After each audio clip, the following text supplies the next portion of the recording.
Hi there, Facebook. Here we go. I'm about to unleash about LeBron James and Michael Jordan and that now defunct argument rendered null and void by what we've just, quote unquote, witnessed in LeBron's house for a second straight game. That's 3-4, 2 stinkers for LeBron James over and out of Cleveland. But before I get unwound here, quick cameo from our daughter Hazel, our little Maltese. She's actually a pretty big Maltese, bigger than we thought. Just a quick shot here of Hazel. She's been asleep. The game put her completely to sleep. Thank you. Thank you. Thank you. You're a very sweet girl. Thank you. Say hi to Facebook. Look. She just woke up. Calves put her to sleep. That was an embarrassment. I know. Thank you.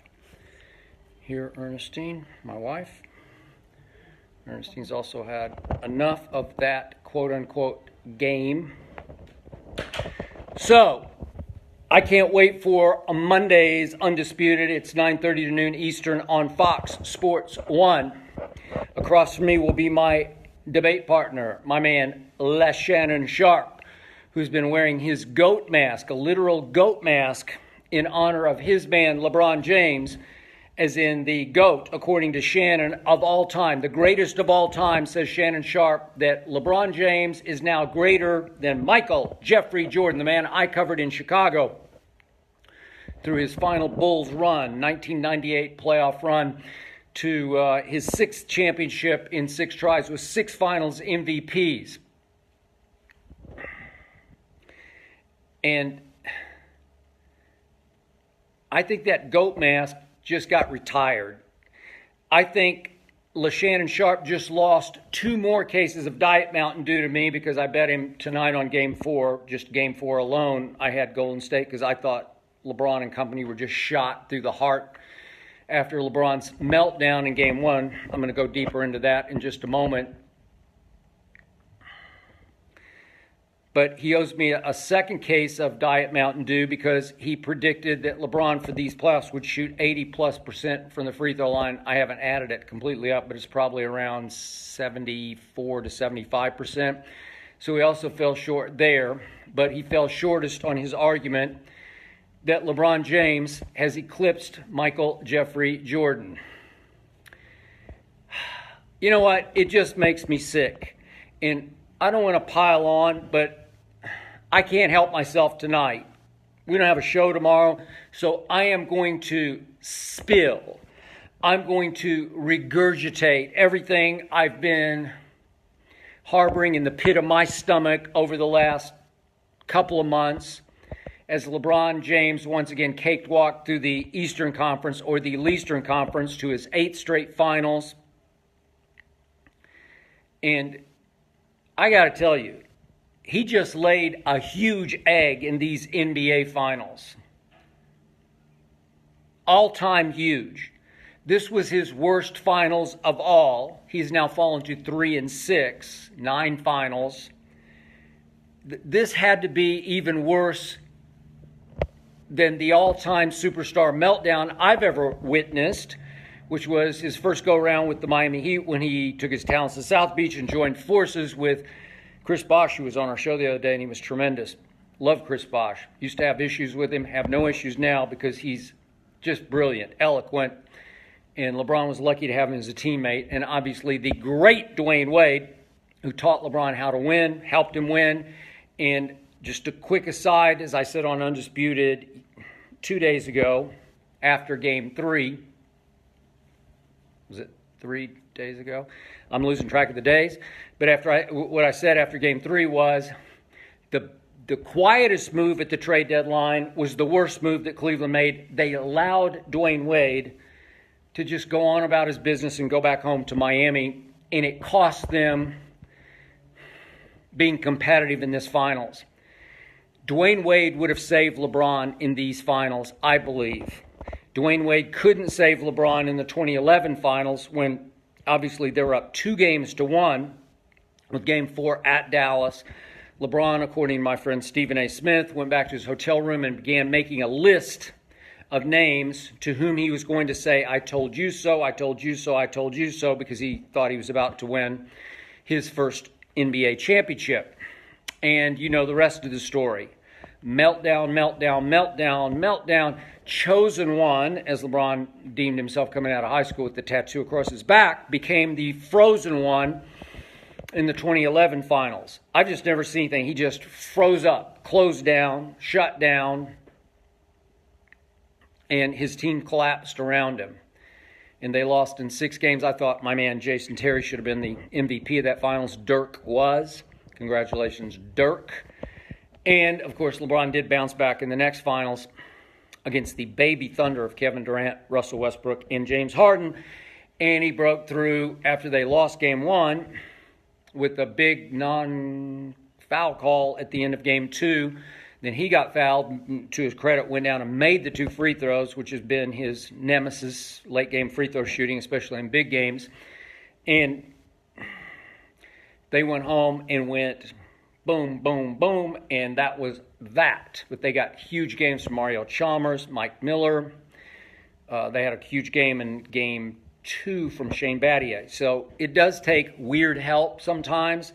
I thought LeBron had enough help to get this to 7 games in this series. I picked Golden State in 7. My partner, Shannon, picked LeBron in 7 games. I'll give a quick shout out to our man, Rob Parker. He predicted sweep, and I got to give it up.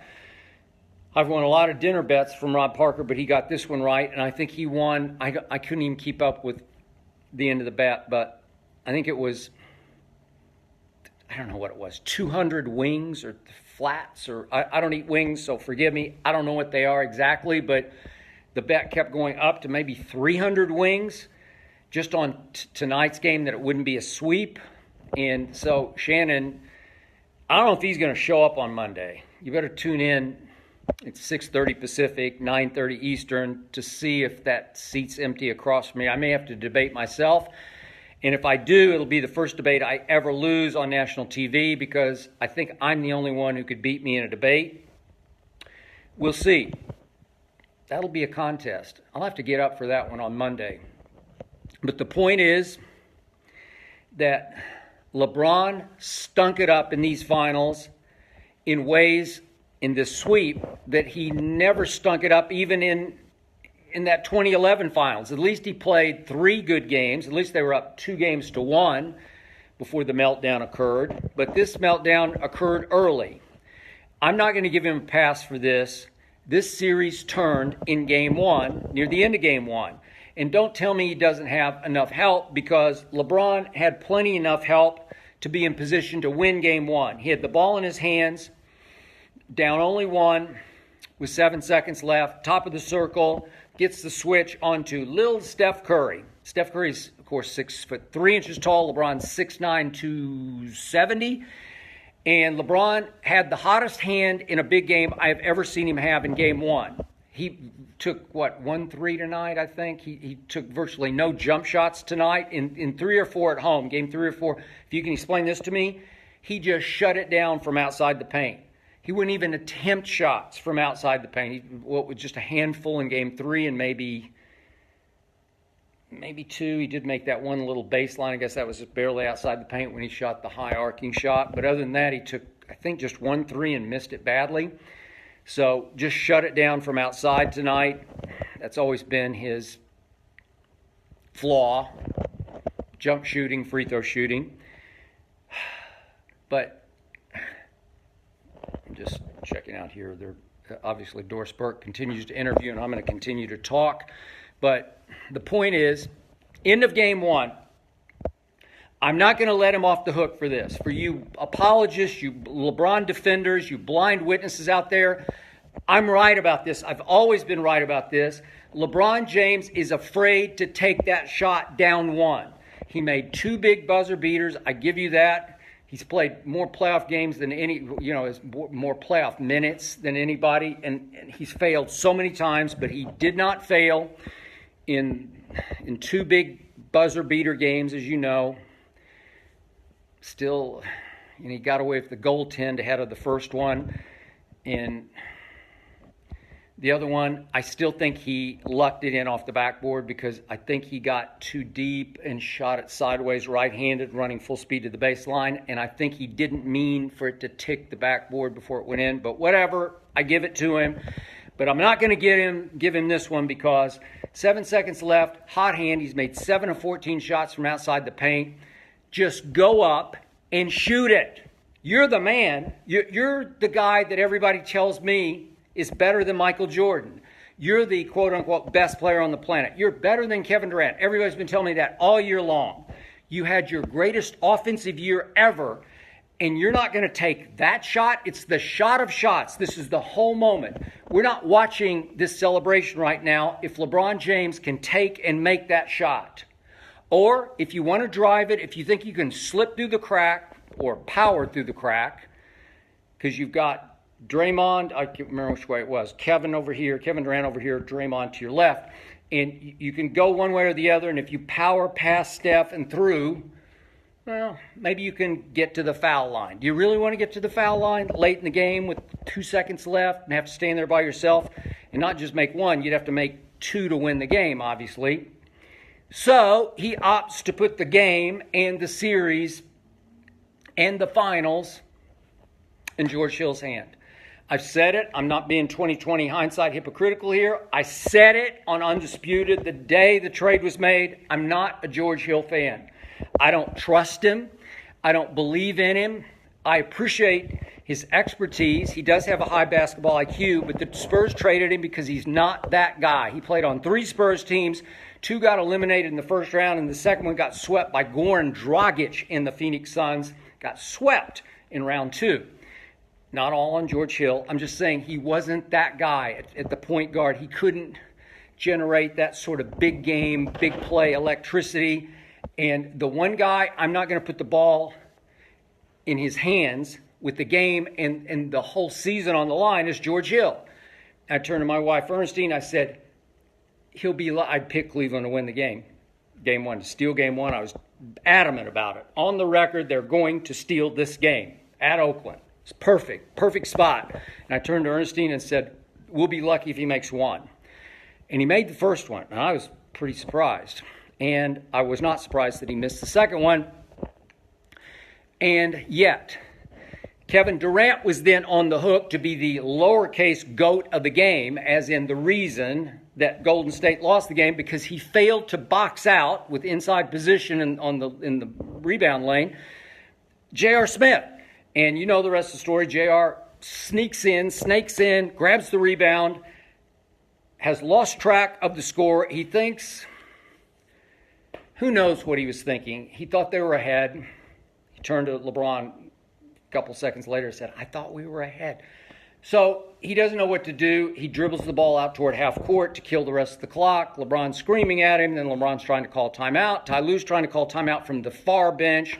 Referees are focused on JR. They don't know what he's doing. They don't call the timeout. They don't see the signals for timeout. And it's a debacle. It didn't lose the game. It just cost Cleveland a chance to win the game. Could JR have, if he knew the score, could he just turn and shoot a little quick jumper in the lane from, 8-9 feet? Is he capable of making that shot? Yep, he's capable. But he didn't. So then what happened?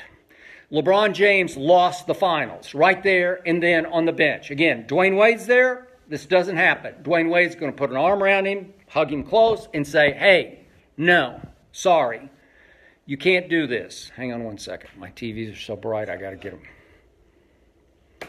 I got to get rid of them. You can't do what LeBron James did. He was crying over the spilled milk that JR spilled, and he sat away from his teammates and threw a tantrum. A guy finishing his 15th year threw a tantrum. I've never seen anything so childish from such a mature basketball player, such a high IQ player. And obviously he berated JR on the court because he wanted everybody to know this is JR's fault. Don't blame me, blame him. Get the focus off the last play, because LeBron knew in his heart of hearts he should have shot the shot. You have to shoot the shot.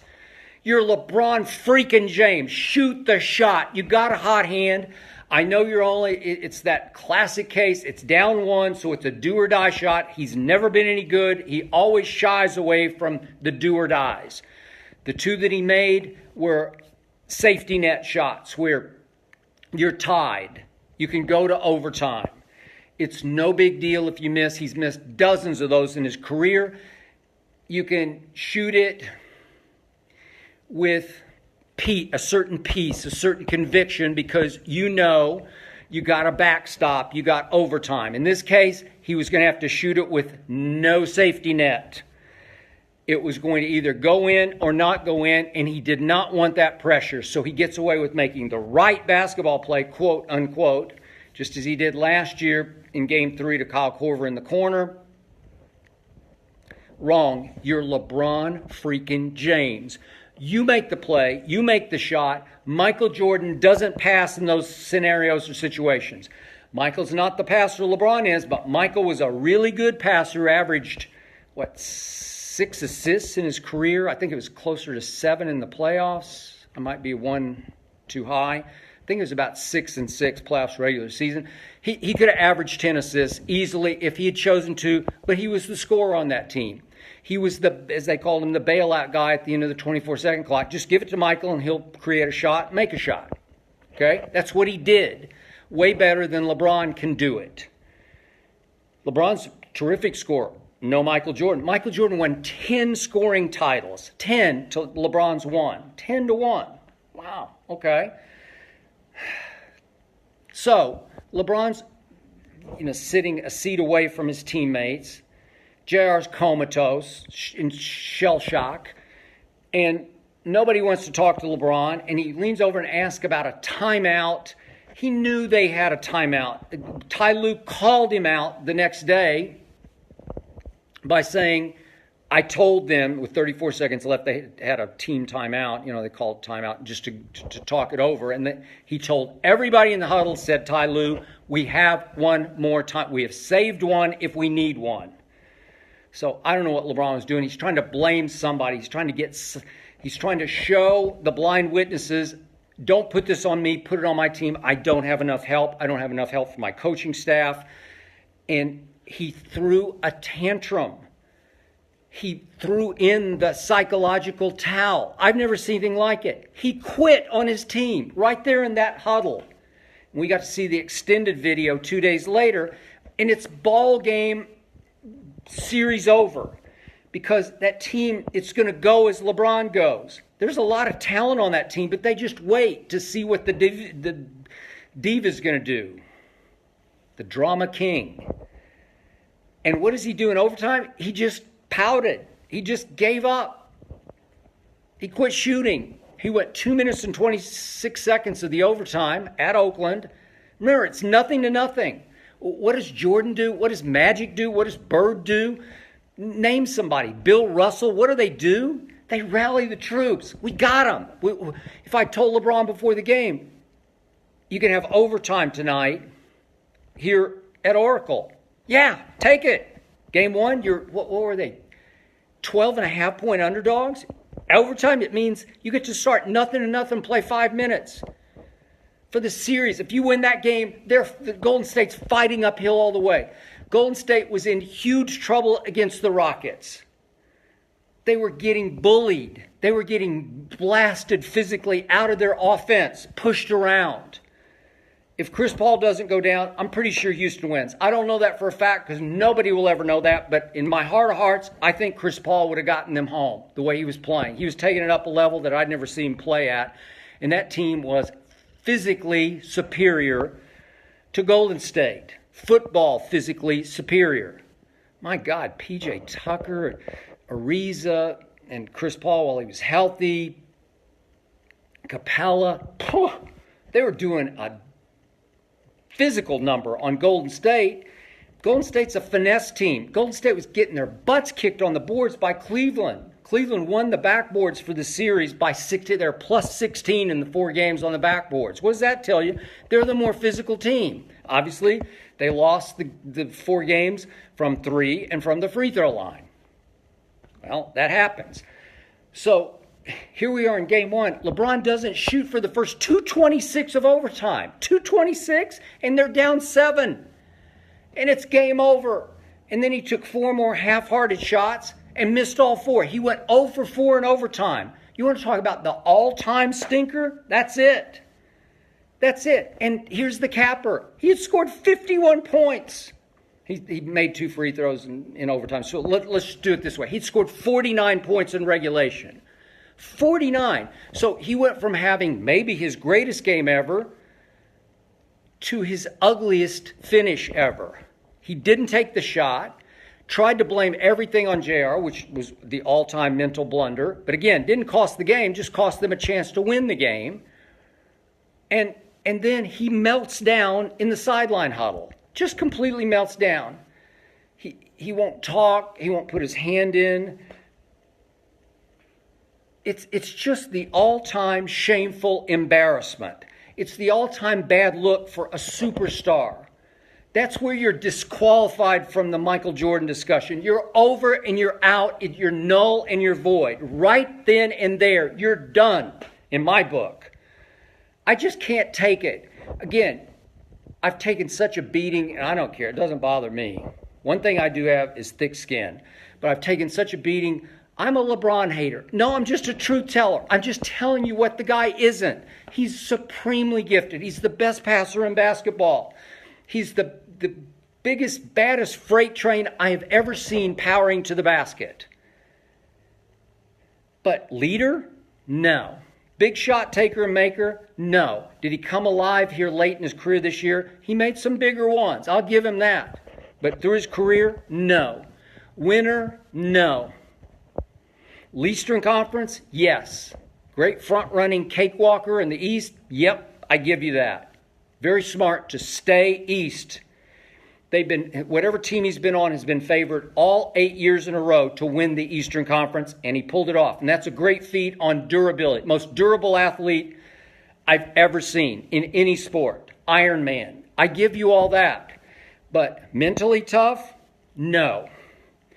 Michael Jordan was the mentally toughest athlete I was ever around in any sport. And I've been doing this for a long time in a lot of sports. Number 1 on my list, Michael Jordan.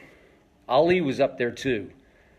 But in team sports, Michael Jeffrey Jordan. Mentally toughest, big shot, big play maker ever. LeBron James, often the mentally weakest superstar I've ever witnessed, quote unquote. Like him, think he's a good guy. Seems to be a good father, husband. I don't know because I'm not close to that, so I don't want to put myself out on that limb. But seems to be. Carries himself well. It seems like he's a good role model. But Michael Jordan? Are you kidding me?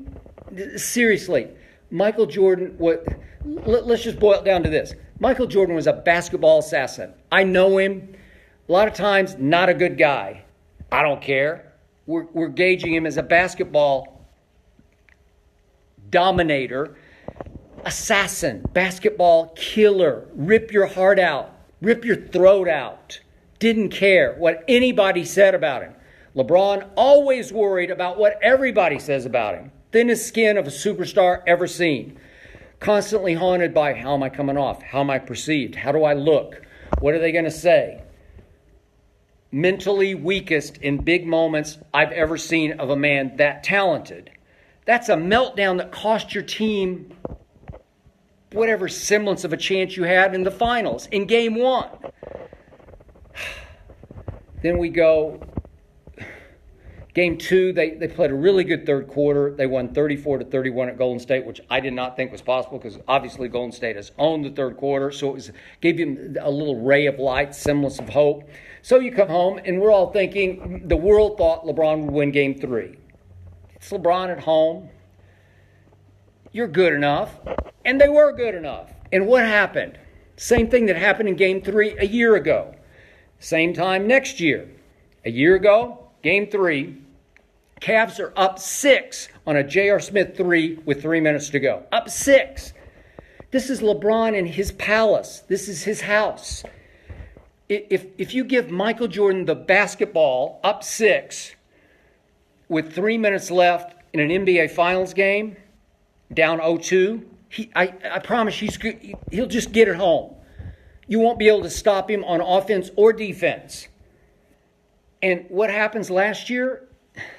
LeBron wound up with the ball in his hands with a minute and a half left and still up 4. And on the first play, he gets a step on Iguodala, and you just got to drive it. Just drive it. He got a step on him off the pick, and just drive it and shoot. Make one free throw. Make it a 5-point game with 1:25 left. Maybe make 2 free throws. Maybe dunk it. I don't know. Maybe make it up off the glass. Highly capable, best driver of the basketball I've ever seen. And instead, he stops, pulls it back out, and shoots a fadeaway from a little outside the free throw line that doesn't even come close. It's a horrible possession. And then with 50 seconds left, he drives into the lane on Draymond, gets a step on him.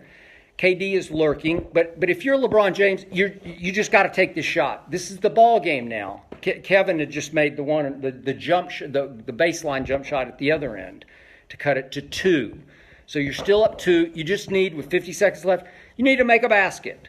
Get to the free throw line and make 1 or 2. Just get the game home, LeBron. If you're that guy, which you're not, but if you're that guy, you get the game home. I'm talking about last year. And you know the rest of the story. He kicks it to Kyle Korver, and Kyle Korver's never been in that position. I know Kyle was almost like a pitiful, pathetic disaster in this series, but he kicks it to Kyle Korver, and of course he missed it, just the way George Hill missed the second free throw. They're not that guy to make that shot. You're the king. Come on, king, take the shot, make the shot. Nope. And Kevin Durant comes right down, and LeBron doesn't get up into him, defending him. And you know the rest of the story. Kevin hit it right in his face.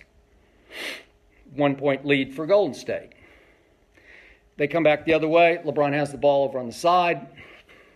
It seems like he's going to go up for a 3 to tie it. They made another basket. And Iguodala knocked the ball out of his hands, and it caroms off LeBron's knee out of bounds. Game over. So then we fast forward to Game 3. This year at home, it's the Kings' house. They're up 1 point with 3 minutes to go.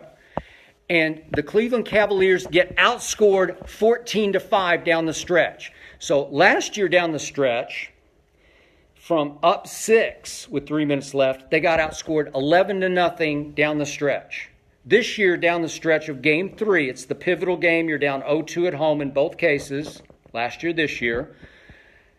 This year, they're up 1 and get outscored down the stretch the rest of the way, the last 3 minutes, 14-5. 14-5. This is LeBron freaking James we're talking about, and he can't hack it. And all I hear is he doesn't have enough help. So quick aside, I said this on Undisputed. I'm going to be out ahead of this story because I'm predicting this for Monday in the next 48 to 72 hours. The blind witnesses, the apologists will mass. And the best thing actually that could have happened to LeBron against this Golden State team was to get swept. He'll get more of a break getting swept because everybody will say, oh, he didn't have a prayer. He didn't have anywhere near enough help. That other team is so loaded with so many MVPs and finals MVPs that it was a mismatch.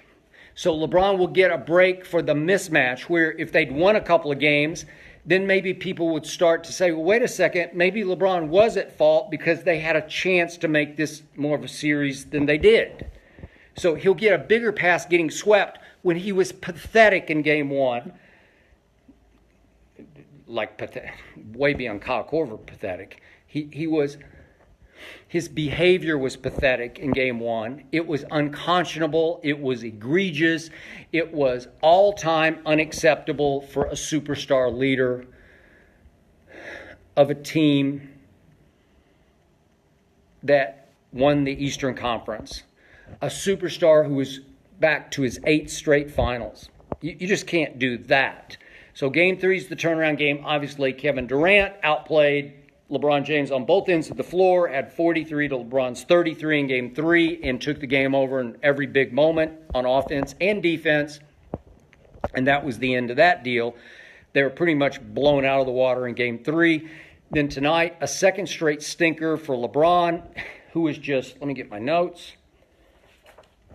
The incredible thing about tonight's game, obviously they're fighting for pride, and you wondered, will the king at home just say no?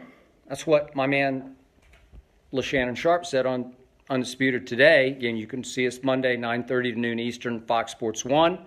And it's going to be hellacious, man. I don't know if Shannon's going to show up. But LeBron tonight, I thought, would he just show some pride? Some energy, some urgency? No. LeBron took a grand total of 13 shots tonight. He scored a grand total of 23 points. I think he needed 35 to pass Jordan's final scoring record. So he didn't even get to that. And he had 6 turnovers. LeBron James, from the get-go tonight, was lifeless on defense. I've been saying this on Undisputed all year long, and I'm not going to back off tonight as we put this all to bed and his second go-round in Cleveland to bed. LeBron James quit playing defense at age 33 in his 15th year this year. He ranked in individual defensive win shares 309th in the NBA during the regular season. I'm not sure what he ended up for the playoffs, but it was somewhere in the maybe 40, 50s. It was terrible by his standards. This is a man who has made 6 first-team All-NBA defensive teams, LeBron James. Michael Jordan made 9. Michael Jordan made his 9th first-team All-NBA defensive team at age 34. This was, again, LeBron at age 33. And he quit playing defense because it made him too tired. Seriously, even Shannon Sharpe admits that. Got to rest on defense, carrying such a load on offense. Well, really? Because Michael Jordan, 6 times in the playoffs, led the whole playoffs in what's called usage rate, just the time you have the ball in your hands. LeBron has led the playoffs once in usage rate and did not lead it this year. So others, James Harden, Russell Westbrook, had the ball in their hands an average of more minutes per game than LeBron did. So I don't get carrying this load. He is, according to Shannon and others, the fittest man in sports, or at least in the NBA. He's always showing off the guns in his Instagram posts. I don't get it because I saw a man tired tonight. Maybe, and many have made this case on Undisputed, maybe he's just mentally worn out by the pressure of trying to be the king. Puts a lot of it on himself. He's constantly talking about doesn't have enough help. I thought the speech he made to the media yesterday was basically a concession speech. I called it that on Undisputed this morning. Shannon, of course, scoffed, but I think it was a concession speech because it looked like LeBron James had already given up before tip-off tonight. He showed no energy, no urgency on defense, none whatsoever. He wouldn't help at all. He would often take the weakest warrior. So, like most of the playoffs, I watch closely, and LeBron, I think, called me out yesterday. He said it's hard to defend himself against somebody who doesn't understand basketball. Maybe I don't. One time Kevin Durant said I didn't understand basketball when I was defending him against Russell Westbrook because Russell took more shots than Kevin. This is going back 5-6 years ago. And I stood my ground, and finally Kevin Durant left Russell Westbrook because Russell was shooting more than Kevin. So maybe I did know what I was talking about there. I've only been covering the National Basketball Association since the 1970s when I'm speaking to you from Los Angeles. It was soon after I left Vanderbilt University, and I was working for the Los Angeles Times, and I was covering the Lakers pre-Magic Johnson. Just Kareem was here. So I don't know. I know a little bit about basketball, and I know LeBron James didn't play any defense this year. And tonight was an eyesore on defense because he played that one-man zone where he just kind of hangs around the lane because he's got Draymond who won't shoot threes, or Jordan Bell, or somebody little, lesser consequence. And then all of a sudden Golden State would run their three-man weave at the top, and they'd be cutting left and cutting right and cutting back picks, and somebody would get free, and LeBron wouldn't help anybody. There was no help defender at all from LeBron, who's supposed to be the one-man zone in the lane.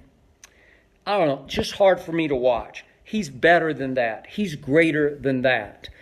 And on offense, he was sluggish at best. And it started right off from the get-go. Kevin Durant had him right after tip-off, and LeBron's first shot was a drive.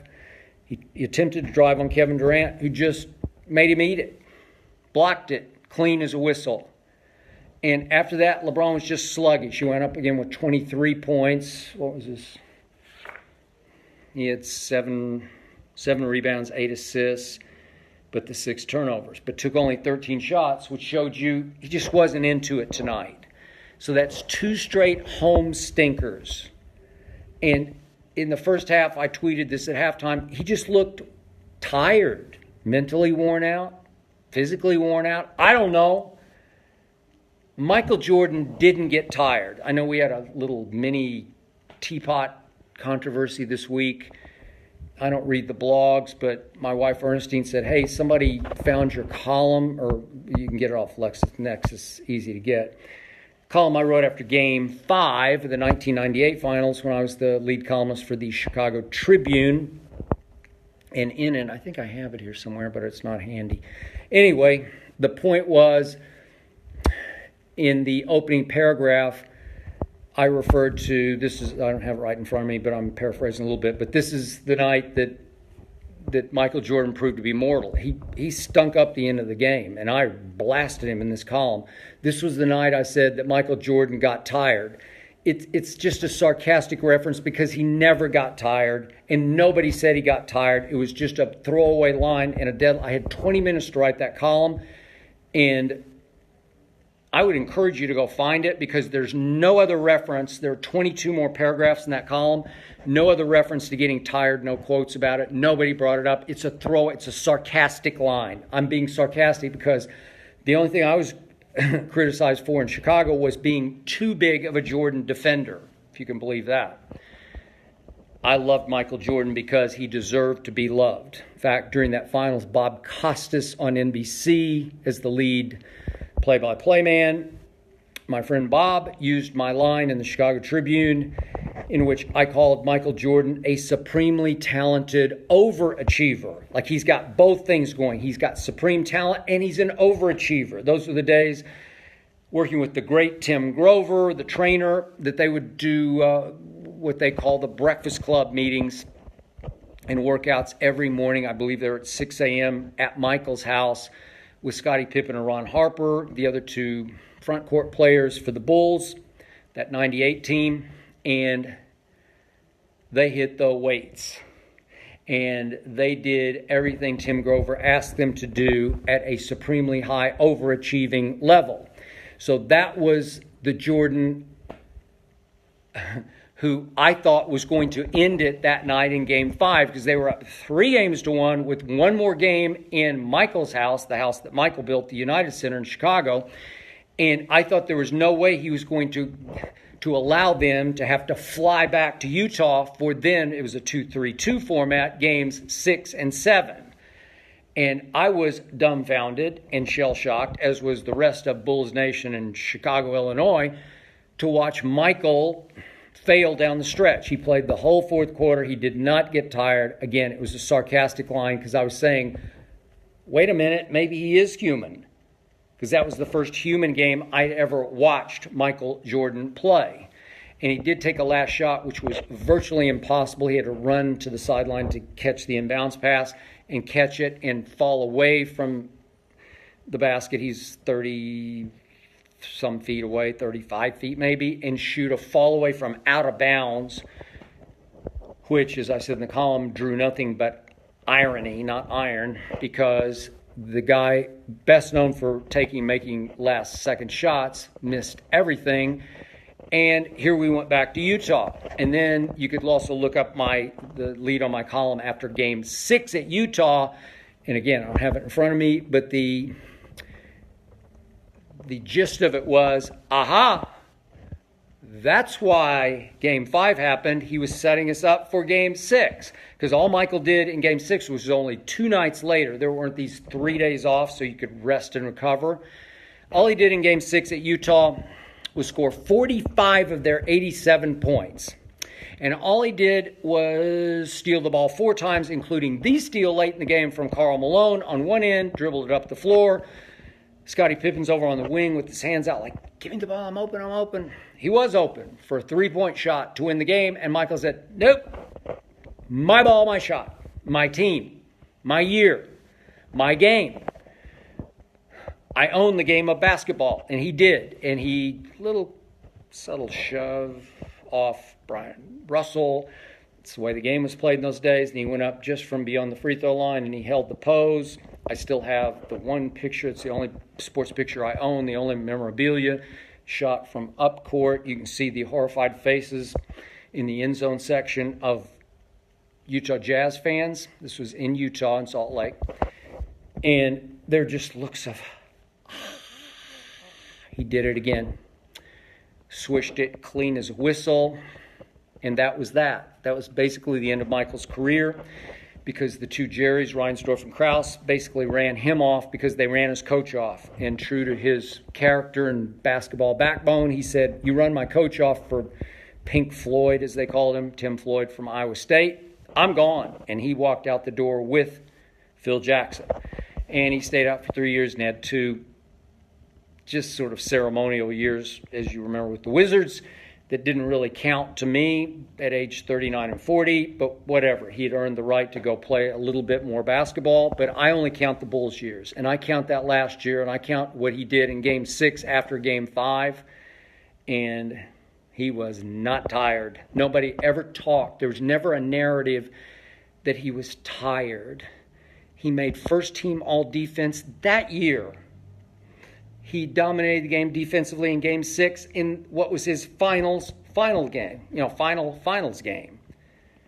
And, of course, he was the MVP for the 6th time, went 6-0 in the finals.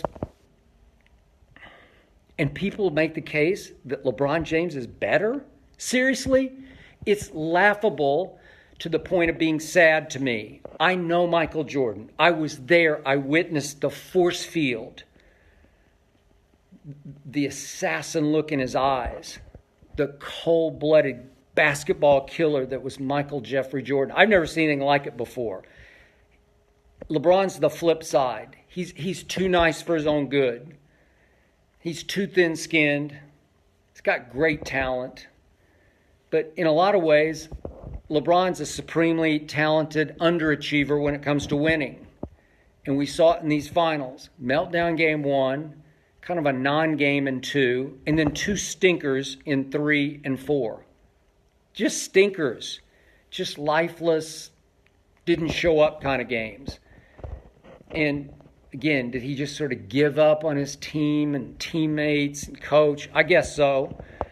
And, I love the city of Cleveland. I do. Every time I go there, I have a good time. I feel good about where I am. And I've met a lot of Cavalier fans, and I like them. They're good people. I know it's hard to stereotype and characterize every Cav fan. I'm sure a bunch of them hate me for being truthful about their man, LeBron. But now, in all likelihood, he's going to leave you behind again, Cleveland.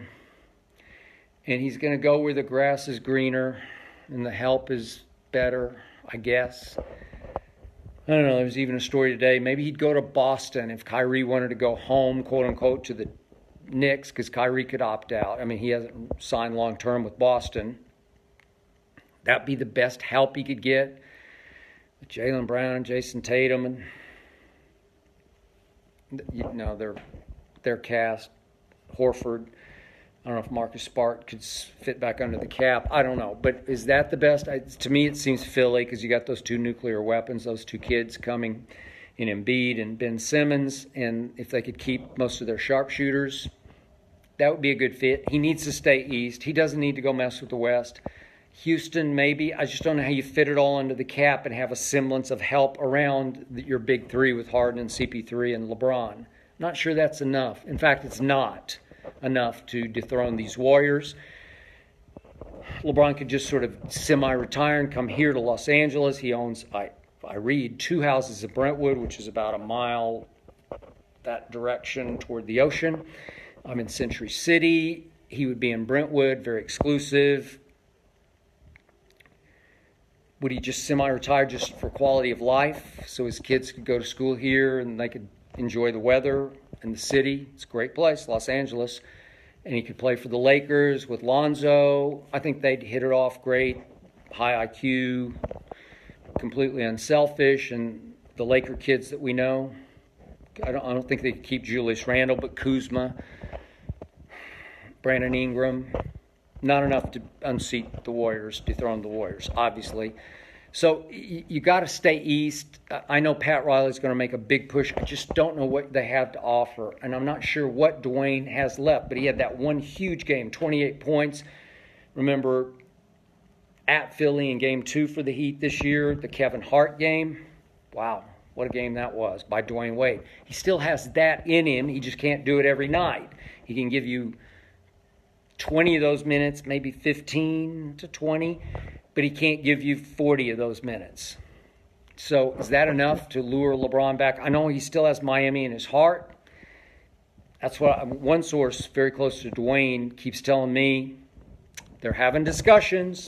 Pat Riley's involved. There's already been communication. LeBron is very intrigued by it. So I don't know.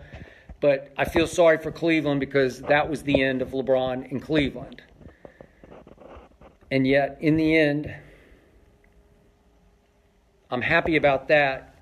That ends the LeBron-Jordan debate. Once and for all. Null and void. Over and out. Just forget it. Give it up. Make peace with the fact that LeBron has been the best player of this generation, but he's got no shot against Michael Jordan. And even if you want to do the hypothetical, who would win one-on-one? Michael Jordan would destroy LeBron James. Trust me on this. I know.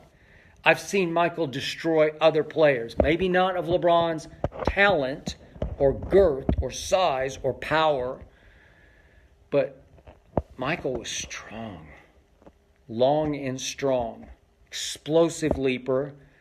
And in the end, he would trash talk poor LeBron James into oblivion. I have seen him destroy psychologically one star after another just by whispering in their ear. You ain't, you know what? You got no chance against me. I can't say the words, but you know what I'm thinking. And he would be all over LeBron psychologically. He'd outshoot him from the outside. He'd outclutch him. And even though LeBron made a couple of big late clutch shots, I'm going to say it one more time. LeBron was not born with the clutch gene. I've said it since 2004 when I started on Cold Pizza on ESPN out of New York City. No clutch gene. He worked at it. He tried to control his emotions and his poise under pressure in year 15, and he did better. He blew several big games, or big regular season games.